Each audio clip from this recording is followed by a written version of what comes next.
શું વિસાવદરની જનતા હવે ગોપાલ ઇટાલિયાથી નારાજ છે? આવું એટલા માટે કહી રહ્યા છે કારણ કે હવે એક સોશિયલ મીડિયામાં એક audio clip talk of the town બની રહી છે। એ ઓડિયો ક્લિપમાં આમ આદમી પાર્ટીના નેતા એવા હરેશ સાવલિયા અને સ્થાનિક મતદારની વાતચીત થઈ રહી છે અને એમાં સ્થાનિક મતદાર એવું કહી રહ્યા છે, એમનો એવો આક્ષેપ છે કે ગોપાલ ઇટાલિયા અમારો ફોન નથી ઉપાડતા અને એમને કોઈ વ્યક્તિને એમનો ફોન સાચવવા કદાચ આપ્યો હોય તો એ વ્યક્તિ અમને સરખો જવાબ નથી આપતું તેવું તેમનો આક્ષેપ છે। ગોપાલ ઇટાલિયા જે તે દિવસે તેમનું ઉમેદવારી પત્ર ભરાયું અને ફોર્મ ભરાયું, એમને ધારાસભ્ય સુધીની સફર નક્કી કરી ત્યારે એ મતદારોના મતથી તેઓ એક ધારાસભ્ય બની શક્યા છે। વિસાવદરની જનતાએ એમને ખોબલે ને ખોબલે મત અને પ્રેમ બંને આપ્યો છે અને હવે ક્યાંક ને ક્યાંક જે મતદારો છે, સ્થાનિક મતદારો છે, એ ક્યાંક ગોપાલ ઇટાલિયાથી નારાજ હોય તેવું લાગી રહ્યું છે। આપણે માનીએ છીએ કે ગોપાલ ઇટાલિયાનો જનસંપર્ક વધારે સારો હતો વિસાવદરમાં, કારણ કે તેમને ખૂબ જ સમય મળ્યો હતો વિસાવદરની જનતાને એમનો પ્રેમ આપવાનું, એમનો કહેવાય કે હુંફ લાગણી વરસાવવાનો કે તમે અમને મત આપજો અને મત આપશો તો અમે સારા એવા કામ કરીશું, બધી જ વાતો મનાવવામાં અમને ઘણો બધો સમય લાગ્યો હતો। પરંતુ હવે શું થયું કે વિસાવદરની જનતા, વિસાવદરના સ્થાનિક મતદારો ગોપાલ ઇટાલિયાથી નારાજ છે। ગોપાલ ઇટાલિયા હવે તેમનો ફોન નથી ઉપાડતા એવો આક્ષેપ અને આરોપ એ સ્થાનિક મતદારે તેમના નેતા, આમ આદમી પાર્ટીના નેતા હરેશ સાવલિયાને કર્યો છે। સાંભળો આ ઓડિયો ક્લિપમાં શું કહેવામાં આવ્યું છે। રેખાબેન નંબર આપ્યો સુરત થી। હે રેખાબેન સંઘાણી? હા બોલો બોલો। ઓળખા રેખાબેન ને? હા હા ઓળખી। હા, હું ત્યાં એને ભેગો જ રહેતો પેલા 5 વર્ષ રહ્યો। હા હા। હવે ગોપાલભાઈ નો 10 દિવસ અમે કોન્ટેક્ટ કરી બરાબર જોડાવા માટે, એટલે ગોપાલભાઈ મારે વાત થઈ હતી 10 દિવસ પહેલા, એટલે એને એવું કીધું કે આપડે ઓફિસ થઈ જાય, શપથ બપથ બધા લેવાઈ જાય પછી આપણે મળશું। અત્યારે છે ને એનો કોઈ પાગ્યો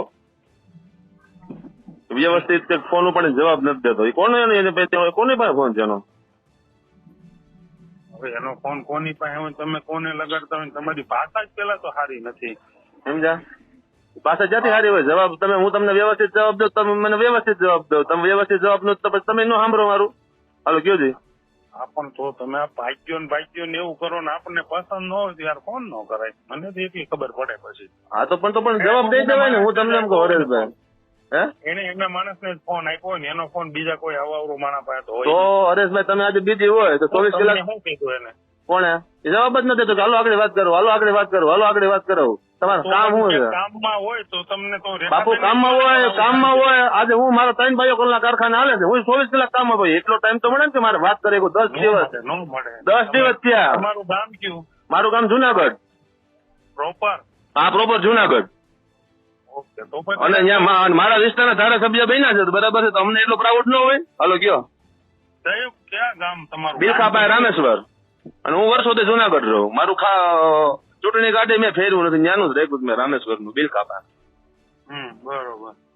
આપણે હોય બધાને હોય એવું, પણ કઈક કામમાં હોય તો નો બાપુ હરેશભાઈ હું તમને રિક્વેસ્ટ કરું 10 દિવસમાં તમે વાત ન કરે કે હું એમ કહું નો થઈ શકી હોય, કારણ કે ભાજપે નંબર એટલો બધો વાયરલ કરી દીધો છે ને, એટલે ગોપાલભાઈ મારો ભૌતિક પટેલ રામેશ્વર કરીને સેવ કરેલો નંબર છે રસોડામાં, પૂછી લેજો ગોપાલભાઈ તમારા બાજુમાં ઉભા હોય ને તો। કાલ સાંજે મળશે ને હું વાત કરીશ। પછી મને રેખાબેન કીધું કે કેશોદ જવાનું છે, કાલે તમે મળી લેજો બરાબર છે। અમારે ગોપાલભાઈ ને કઈ જુનાગઢ નથી બોલાવવાનું, ગોપાલભાઈ ને અમારે ત્યાં મળવા આવવાનું છે, જ્યાં હોય ને એની સ્થિતિ ત્યાં, તમે સમજ્યા કે નહીં? એ બે બાબત અમારે વાત થઈ હતી। હોય ભૌતિકભાઈ, પણ તમે જે શબ્દ વાપર્યો નહીં તો મને ન ગઈમાં, સાચી વાત કરવા વાળો માણસ છું, પછી ગમે તે હું કહી દઉં ગોપાલભાઈ હોય તો ભલે ને કેજરીવાલ સાહેબ હોય તો ભલે હું એને કહી દઉં ભાઈ ફોટો જે ખોટી રીતે વાત થતા હોય તો એનો મતલબ એવો થયો કે ભાઈ ભૌતિકભાઈ કે તમે જેને આપણે કંપની ઉપર ઉપકાર કર્યો હોય ને આપણે પછી કેમ આપણે એને ઘસકાવતા હોય, એવી વાત થઈ આ બધી। એનો મતલબ એવો જ છે ને હરેશભાઈ, હું તમને એમ કહું। હા તો એને તમને એમ કીધું વાત કરાવીશ, એટલે એને એની ડાયરીમાં નોટ કર્યું ફલાણા ભાઈ નો ફોન આવ્યો તો એ તો 24 કલાક એમને 24 કલાક તમે એમ કહ્યું ને ભાજપ વાળાને વાયરલ કરેલા ખોટા છે બરાબર છે, ફોન ઉપાડતા નથી, તો મારો નંબર તો સેવ કરેલો છે, સેવ કરેલો એમાં ટ્રુ કોલર માં તો લગભગ બતાવે ને, લગભગ ટ્રુ કોલર હોય એમ બતાવે ભૌતિક પટેલ, આને તો સેવ કરેલો ગોપાલભાઈ। તો પછી એમ કે છે હોતે ને ઓલા ભાઈ કે હું હાલો હું તમને વાત કરાવું આગળ મીટિંગમાં સાહેબ છે, તો હું એમ ન કહું કે રાતે 12 વાગે હવે મીટિંગ હાલતી, પેલા હાલતી હવે ન હાલતી હોય મીટિંગ રાતે 12 વાગ્યા સુધી। અને કદાચ 12 વાગ્યા સુધી હાલતી હોય તો કદાચ વાગ્યા સુધી હાલે છે. કદાચ રાખી રાત હાલતી હોય તો એટલો ટાઈમ તો મળે જ કે હવે કંઈક આ વ્યક્તિને કંઈક કામ હોય છે 10 દિવસ ત્યાં ફોન કરે છે. હાલો કાંઈ વાંધો નહીં. તો આપણે પછી મેં નો પછી ઈચ્છા હોય તો આપણે બંધ કરી દો. આપણે હામાં કરે કોક દી. એવું છે હા આપણે એને એમ કોક દી એમ થાય ને કે વાલા ભૌતિકભાઈ ના ફોન આવતા નોટ તો ન આવે કોક દે એવું ગોપાલભાઈ ને એવું ન હોય પણ એ આ હોય ને ઓલા 2-5 એને એવું હોય સમજો તમે. ગોપાલભાઈ નો મનમાં ફોન નથી કરો. ફોન એક જ વ્યક્તિ ઉપાડતો હોય, બીજો કોઈ ઉપાડતો હોય નહીં. ગોપાલભાઈ એટલે કોઈ આલ્કોહોલ માણા નથી કે તમે ફોન દઈ દઈએ. એનો સમજ્યા? કોઈ ખાસ વ્યક્તિ હોય તો જ ફોન એનો રિસીવ થાય. મેં કોઈ દી ઉપાડ્યો એનો ફોન.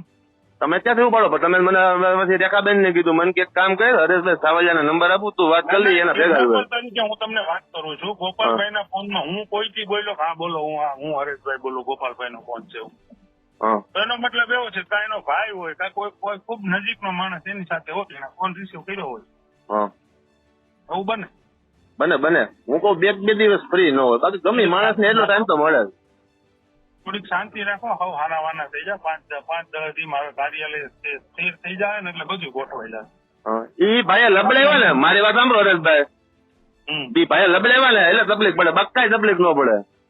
હું 7 વર્ષ ત્યાં છું તમારે ભેગો પેલા 7 વર્ષ ત્યાં 1 વર્ષ ગોપાલભાઈ તો કાલે જીતા ને ગોપાલભાઈ તો કાલે જીતા હું 7 વર્ષ ત્યાં છું. રેખાબેન ને પૂછ લેજો ભૌતિકભાઈ હું છે પૂછ લેજો તમે ખાલી. આપણે હું કઈ મારા વખાણ નથી કરતો તમે ખાલી એને પૂછ લેજો. નોટ કરી નોટ આખી એને આપી દીધી હોય. આટલા જેટલા કોલ આવ્યો હોય ને જેને વાત કીધી હોય ને અમુક મુદ્દો હોય એને ક્લિક મારીને આપી જ દીધો હોય. આટલા લોકોના કોલ હતા હા એટલે હું એને કેવડાવી દઉં. ચાલો આ કેવડાવી દો.